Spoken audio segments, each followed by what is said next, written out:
Well, welcome everyone, and thank you for joining us here today. I just first want to thank our Minister of Agriculture federally, Heath MacDonald, as well as Kody Blois, pardon me, who is the Parliamentary Secretary to Prime Minister Carney. Thank you to them, and through them to Minister Belanger as well, our Saskatchewan Minister that joined us in engaging with a number of producer groups from across Saskatchewan and across Canada, a number of canola producer groups, as well as a number of exporters and value-added exporters, canola crush, canola exporting companies here as well, to discuss some of the challenges that we're seeing in not only China, but also our largest export market, which is the United States of America. Joining us as well are our provincial ministers of trade and export, as well Warren Kading, as well as our Minister of Agriculture, Darrell Harrison. Throughout the discussion today, there was a number of points that were made, and very well taken, I think, by all levels of government, but there needs to be action and engagement at all levels, whether it be the federal level, the provincial level, and we need to work together with our industry groups, the exporters, value-added processors that we have, as well as our producers on a number of fronts. First is to protect the market share and the market access that we have into those significant markets, namely the United States of America, of which we're experiencing much uncertainty on a number of fronts, including agricultural products, as well as China, where we have seen first retaliatory tariffs on oil and meal to the tune of about 100%, or 100%. And more recently, the allegations of dumping with an anti-dumping study that has resulted in a seed tariff of 76%. And we must remember the size and scope and the impact of just the canola industry alone in Canada. It is a $43 billion industry, employing over 200,000 Canadians each and every day. And so really 3 points as we move forward. First is we need to engage at every level. Myself will be in China in the next couple of weeks with potentially another opportunity for engagement before the end of the calendar year. To work alongside our federal government to ensure that we are advocating and advancing to ultimately the people that will find the resolution to this trade challenge that we have on all three products, whether it be the retaliatory tariffs on the seed and meal, or whether it be the allegations of dumping on retaliatory on oil and meal. And that is going to happen by our federal government and our Prime Minister meeting with President Xi and finding our way not only, I would say, to the opportunity and to a better place with respect to the canola industry, but the opportunities that we might have more broadly across Canada in expanding our trade and expanding additional production of all industries to a place like China.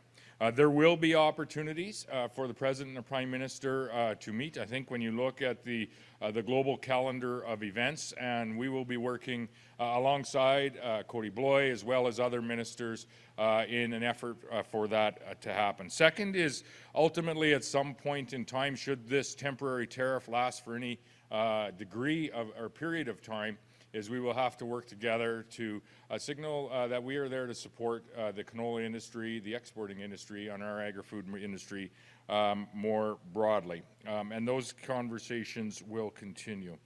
And last, not least, but I would say most strategic and most important, is we need to control what we can control. Here as Canadians. More broadly, controlling the domestic market that we may have today and tomorrow in the canola industry, but also ensuring that we're working alongside one another to control the regulatory environment we have so that all of the industries that are employing and providing opportunity for Canadian families from coast to coast to coast is a regulatory industry that is allowing for that investment, and it is a regulatory industry that is allowing for the sustainable production of the products that we, in this province, I will speak to, export to over 160 countries around the world, providing energy security, providing food security, and I would say increasingly providing manufacturing security to not only North Americans, but to many countries around the world. Our rail, port, and our access to the world is also of significance to the folks that we met in the room here today. So I want to thank Minister MacDonald and Minister Belanger for joining us via have joined us digitally for today's meeting. I want to thank each of the producer groups as well as our exporters and value-added producers, our canola crushers that joined us here today. And I want to thank you, Kody, for joining us in person here today and for the conversation that we had with the bulk of the canola industry in our nation. And the opportunity that we had for a conversation prior to that meeting. So with that, I will offer any comments that you might have. Thank you very much, Premier, and I just want to start by saying thank you again for convening what I thought was a very constructive and collaborative discussion. Of course, this builds upon the work that the Government of Canada has been doing. The day after China announced its anti-dumping tariffs on canola seed, Minister MacDonald and Minister Sidhu organized an opportunity to engage with some of the stakeholders, and today was a continuation of that dialogue about the way in which we can help support in the days ahead. So part of what I want to highlight on behalf of Prime Minister Carney, and he wishes he could be here. He was involved in a conversation with President Trump today, as is being reported, and he is committing to be in Western Canada in the next couple of weeks to continue the work around convening stakeholders and the Western premiers about what we can do to support the industry moving forward. This is, to Premier Moe's comments, a $43 billion industry across this country, primarily in Western Canada, but it is extremely important. And the government recognizes that. And there is a level of nuance about how best we go about to support the industry. The Premier touched upon this. Really, it's in three bailiwicks. One is what can we do within our own domestic policy front? And the Prime Minister has been very clear on other impacted industries around tariffs about what we can control at home. Part of the discussion today was around policies that we can do here in Canada to support Saskatchewan farmers, Albertan farmers, Manitoban farmers, folks who are involved, who are being impacted right now. Second piece is around market access, and a few things I would want to highlight.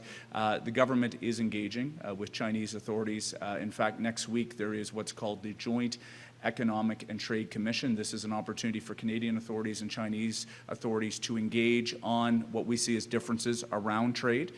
The Premier has highlighted the desire for more federal presence. The Prime Minister is cognizant of this because we know what that market impact means for Canadian canola farmers. The last piece is other regulatory pieces that we can take on. And this is some of the work that the government has been doing. It's a continuation of the conversation that started last week. I don't want to get out in front of the Prime Minister in terms of what that could look like, but there are a number of options on the table that we could take in the short term to help support the industry from a regulatory side, things that industry has been calling for, whether at the producer level or the processor level. So the message from the Government of Canada is very clear. We're very pleased to be here. Thank you, Premier Moe, for organizing this.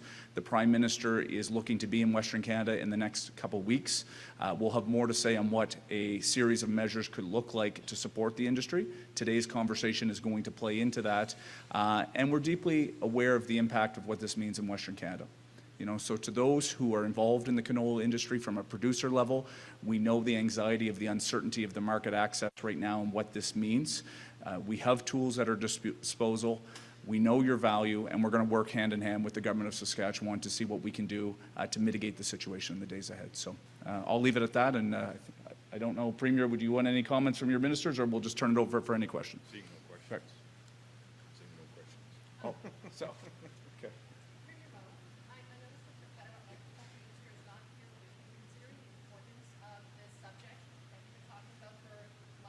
Yeah.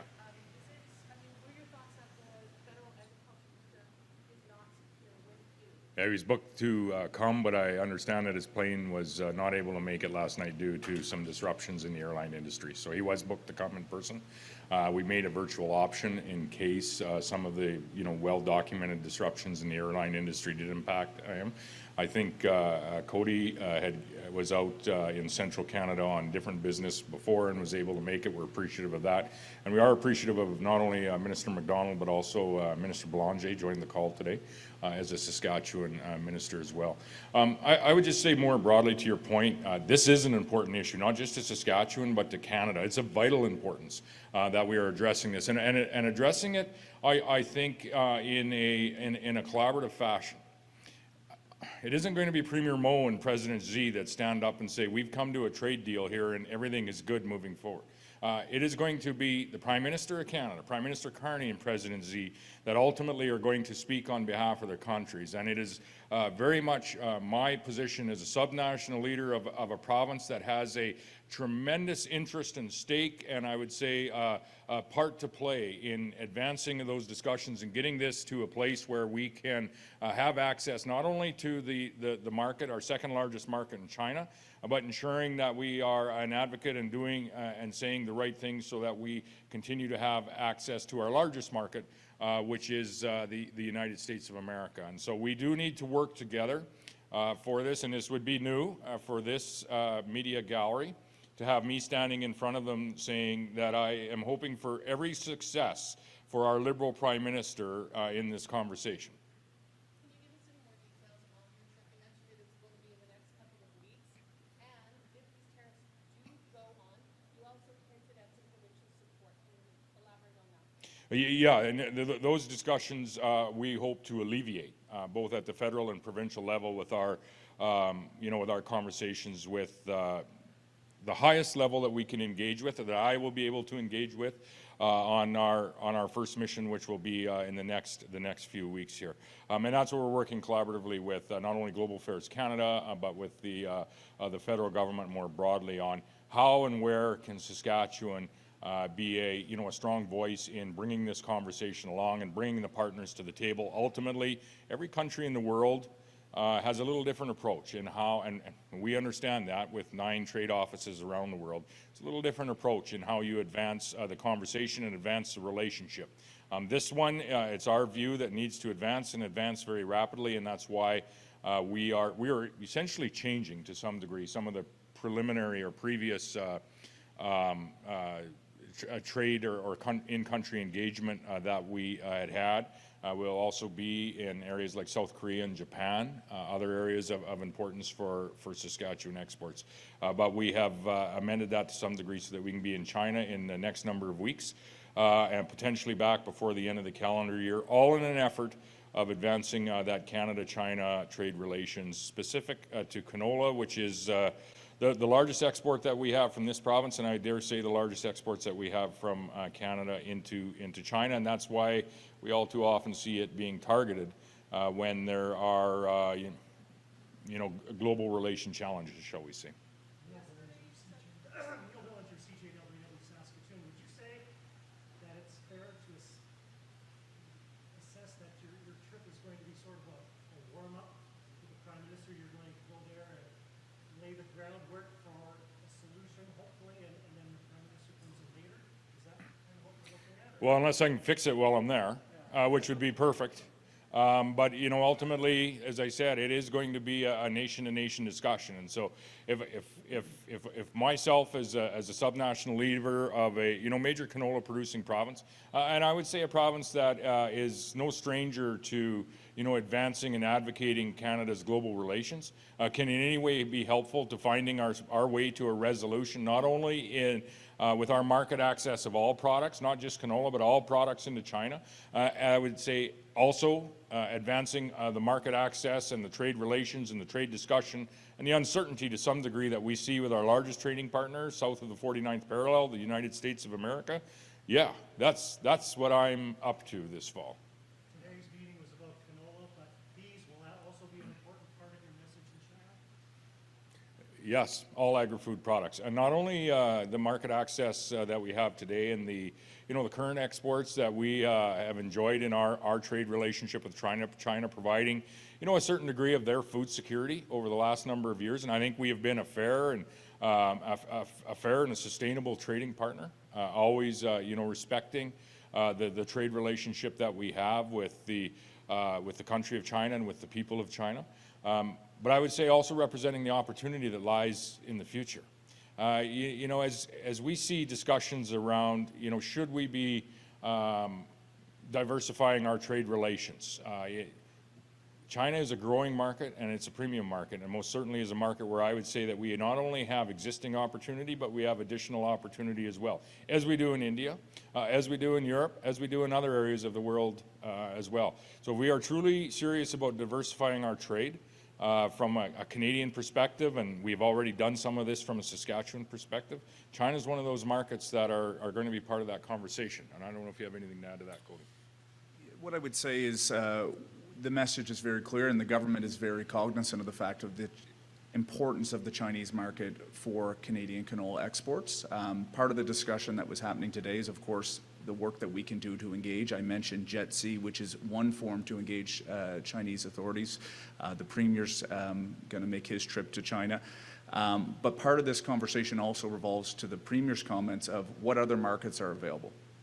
We could name a whole host of countries that both have an opportunity to take more Canadian canola or have traditionally taken more Canadian canola and are not available to the market right now. So that's part of the work that Minister Anand can do in lockstep with this government here provincially and with, of course, the industry community to make sure that we're creating those opportunities. So we're cognizant of the importance of the market. At the same time, I think recognizing that we are in a different world. That was some of the conversation that was made around the fact that free and unfettered access to trade is not looking very promising right now. We are in a different geopolitical context, so what can we do domestically? As the Prime Minister has said, let's control our own destiny. There's opportunities for us to move on public policy beyond the conversation the Premier rightfully highlights about the importance of engagement. What can we do at home to make sure we support Canadian farmers? When exactly will you be traveling to China, Premier? And what about the Prime Minister's plan for when he will be visiting? Well, I won't make the Prime Minister's plans. I will always invite him on the engagement efforts that we are participating in, as I will invite all levels of the federal government, because I think to have the federal and provincial governments working in lockstep on such an important issue to Canadians and to obviously people that live in Saskatchewan and are employed in the canola industry is important. And it is our path to success on this engagement as well as with the United States of America. And so I'll have some information out in the next day or so, specifically on when we will be in China, and we'll be engaging on behalf of not only the canola industry, not only Saskatchewan, but I would say more broadly all Canadians.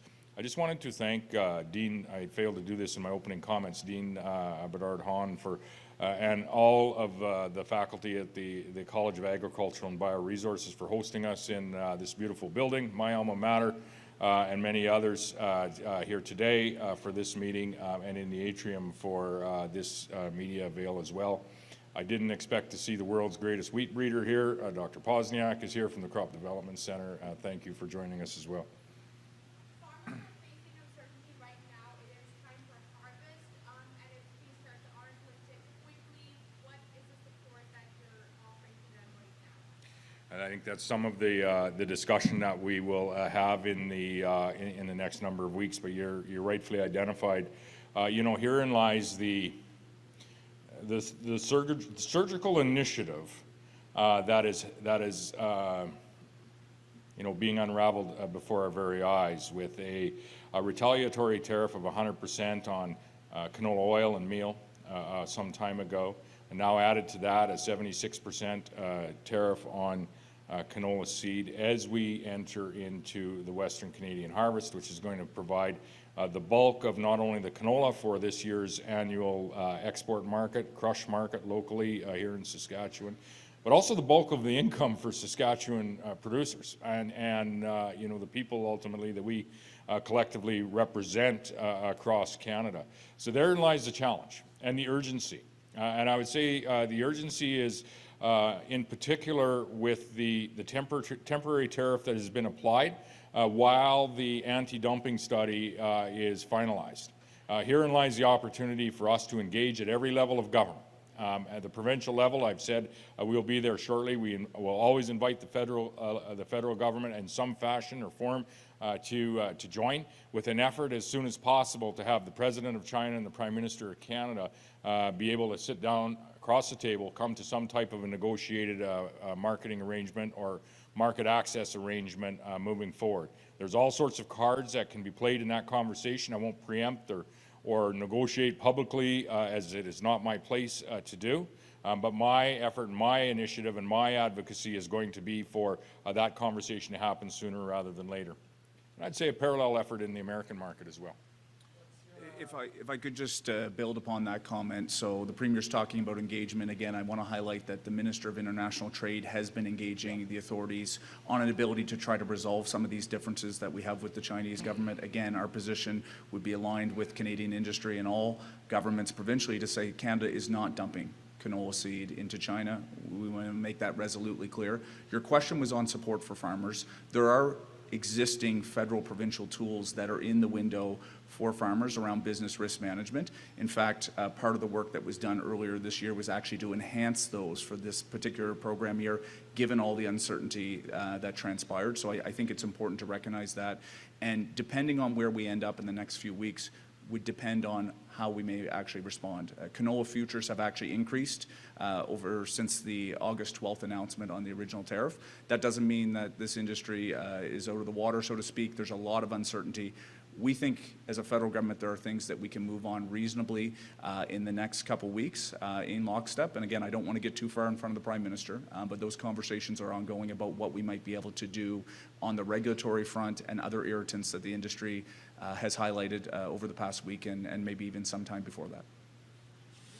If I could second that, I am appreciative as well of the engagement of the Prime Minister and other federal ministers as well. Prime Minister has had a call with the Prime Minister of China. The next call would hopefully be at some point with the President of China and start to work towards rectification of some of these trade-related issues that we have and the precipitous behind. We're appreciative of the efforts that have been made and the priority that has been there. But it being a province in a nation of Canada, we're obviously never satisfied, and we ask for more effort in a more urgent fashion. You mentioned the Just to level be sure. of nuance and a different approach, I guess, necessary moving forward. Is there a party that worries that this could last for these tariffs could last for a long period of time? Yes. Yeah, this is very, very serious. And quite often with China, that is the case. That they don't last for a period of months, but they actually last for, a longer period of time than that. And that's why I say we do have a window where these tariffs are temporary. We do have a window of engagement, and we're going to work alongside the federal government as they build towards the engagement plan that they are already in the process of undertaking. But we're going to not, in any way hinder or work against the engagement that the Prime Minister, trade ministers, Kody Blois is doing on behalf of, as a parliamentary secretary to the Prime Minister, but to add to that and to hopefully bring the resolution date forward. That's the goal on behalf of the producers that we collectively represent. That's the goal on behalf of, every individual that works in the canola industry. And there's 200,000 Canadians that are currently employed by that industry today. And I would say that if we find our way through some of the trade challenges in the United States of America market and the Chinese market, we start to work towards securing some of the regulatory space in our domestic market, that 200,000 number will be much, much larger in the months and the years ahead. Like I said often, the challenges that we are facing today as a nation and as Canadians and as global citizens to a large degree are well documented and reported by you folks and many others on the news each and every night. Within those challenges are some opportunities, and you have to look a little harder to find them. And that is what I'm very appreciative of the exporting industry, the value-added industry, and the producer industry associations that were represented here today with both federal and provincial governments. We are very much hunting for where those opportunities are and how are we going to actually capitalize on them. What groups were present? Can you talk about which groups specifically were present for the meetings? Can we put out a list of that, Ashley? Where's Ashley? Canola Council of Canada, oilseed producers, but I don't want to miss any. We'll get you a list of everyone that was present today, or the organizations that were present. And also just to follow up, I've been hearing some about the agriculture industry in general. I'm hearing some reports the U.S. farmers are expecting a massively large crop in crop fields down there this year, and from some commentators, there's been concern about that it could drop prices across, for many crops because simply there's just so much. Have you been hearing about this, and is there concern about the various other crops besides canola and just lower prices at all? Yeah, I've seen some of the USDA reports, and there's a number of, I think, factors that go into, at the end of the day, not only what the price of our commodities are, but what the bottom line profitability is, which is what really matters, whether it be to the you know, the folks that are exporting the product, whether it be raw seed or value-added products like canola oil and canola meal to markets around the world, or whether it be our actual producers on the ground from essentially coast to coast in this nation. We talked to Minister MacDonald about some of the crops on the East Coast, which differ slightly from canola. But paramount among that is you need the weather, the agronomy of which you know, the crop protection practices and the crop production practices that we have here that start in this, literally in this very building with some of the seed research and genetic research that happens is you know, globally leading. And I've always said that we produce some of the highest quality product, some of the most sustainably produced product, which was most certainly proved out by a very recent Global Institute for Food Security, Sustainability, or carbon-based study. And we can be very proud as Canadians of what we produce, in particular when it comes to food production. But paramount among any of that profitability or any of those opportunities is market access, which is very much the focus of the meeting we had here today. Where are our markets? How do we keep those markets open for the volumes that we produce? And with that market access, ultimately, will come in the global pricing and the profitability for everyone involved. So market access is key. We do, and producers do in this province everything else that they need and should be doing. They are producing as much and bringing as much production to the land as possible. But it is our responsibility, I would say, as governments to navigate what are at times very challenging market access conversations. We're here to do that from a provincial perspective, to work in lockstep with our federal government to ensure that we're able to get there sooner rather than later. And I hope it is sooner rather than later, to the earlier question. Can you provide examples of what type of people you would want to meet in China? I'm assuming politicians, but who else in general? Yeah, we're just putting together what our itinerary might look like and working with you know, representatives of the country of China on that as well. What we're really looking to have is an impact with respect to who needs to come together to find a resolution on the current market access that we have valued and I would say enjoyed in China. And ensure that we also are able to have the opportunity on how that might expand into the future. There's opportunities in these discussions, and we should never discount that. But our primary effort and goal is to preserve the market access that we have, or have it return to where it has been sooner rather than later. And so we're putting together what that itinerary might look like. May very well include, will likely include to some degree some government involvement, and may very well include some industry meetings as well.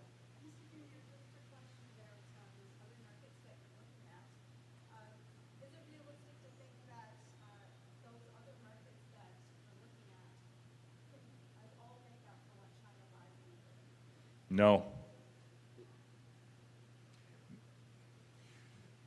No, I think we need to understand precisely the volume of what we produce in this province, whether it be oil, whether it be wheat, whether it be canola. Now, it will find its way to other markets. The reason we are in the United States of America is because they are our historical ally and geographically located very close, and they're a premium market where our products, whether it be in the ag production sector, whether it be in the research sector, whether it be in the value-added sector, are essentially flowing back and forth across the 49th parallel for a reason. It's the most efficient way for us to actually come to a strong, vibrant North American economy, and we have done that. We have, over the last number of years, worked hard to diversify our exports in this province, namely our canola exports as well as our pulse exports.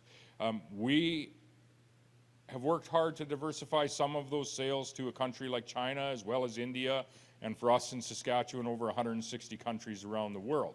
However, China has emerged as being our second largest market for canola exports, close to $4 billion of canola exports alone.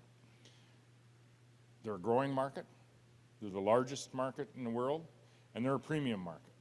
And so when we see China starting to look at trade agreements with Australia for Australian canola, we see announcements with respect to soya potentially coming from the U.S. into China, and we're being to some degree challenged in that market because we are aligning with U.S. policy when it comes to steel and when it comes to aluminum and when it comes to EVs, we need to have a conversation with that market player.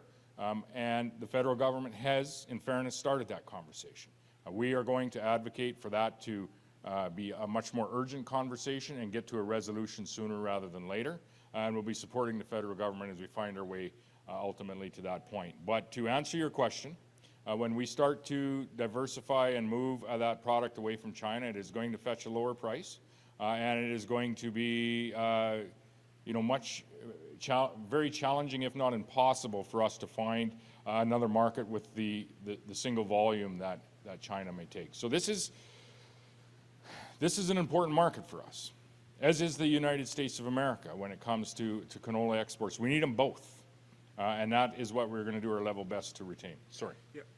If I could just add, just simply, we at the federal government understand the importance of the China market to the point that the Premier has made, and I think it's a parallel track. The Premier's talking about engagement. I've highlighted where some of that's happening.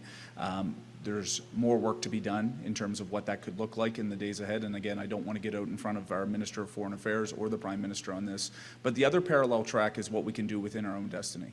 And so the Premier's absolutely right. One marketplace in terms of trade diversification or multiple may not replace one Chinese market. But if you do that work multiplied over many different jurisdictions and we can look at what we can do internally, there's an ability to try to help mitigate the situation. And so that's our work, is to run those two parallel tracks at the same time. Last couple questions.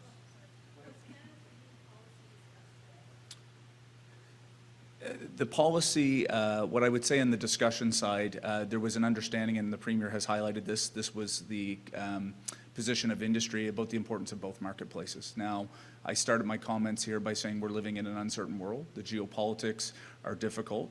So what I would say is there's an understanding that there has to be engagement. I'm highlighting that that engagement has already started with the Minister of International Trade working on what's called JETC, the Joint Economic and Trade Commission, where our authorities can exchange views in terms of where the trade irritants lie. We think that that's an important starting point. Where that goes from there, again, is going to be developed in the days ahead. But let's make very clear as well, though, that the market access to the United States, as the Premier has highlighted, is extremely important as well. So that is the policy we're working forward. How do we have constructive engagement, but how do we take care of business on things we can control? And I thought the conversations were constructive. The message I've got from Premier Moe is we want to work in lockstep and we want to support the industry. And the common message here, again, for the folks that are going to be watching on the TV at home, farmers, people involved in the industry, we understand the challenge, we understand that there has to be action, and we're working to scope about what that appropriate action would be over the next number of weeks and months.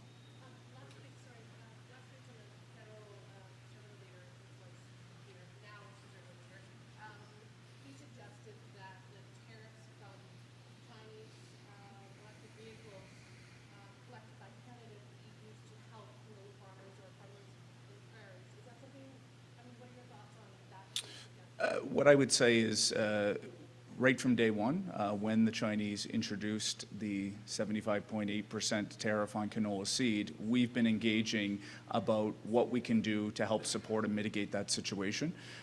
Today's conversation was a continuation of what started about a week ago when we brought a number of these industry stakeholders. I say we, Minister McDonald, Minister Sidhu.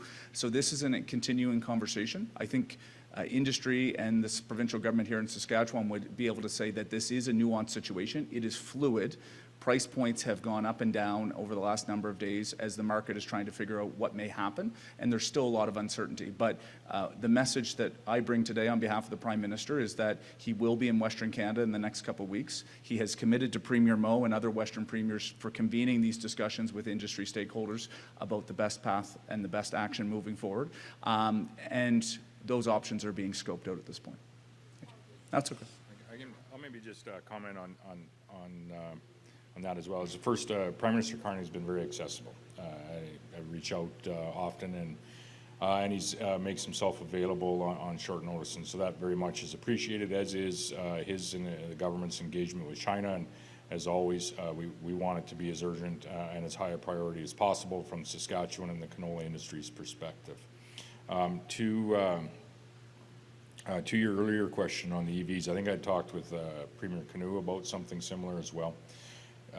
And again, I would just point to the scope and the size of the canola industry versus the size of the EV industry is that isn't going to cut it when it comes, you know, to potential supports that, you know, may be required by this industry at some point. Now, that can all be averted if the highest priority for not only us as a province or us as a nation, but hopefully for those representatives in the country of China as well, as we're part of their food security supply chain and have been for many, many years, I think in a, you know, in a very, you know, strong fashion, is for us to find a resolution and a way forward.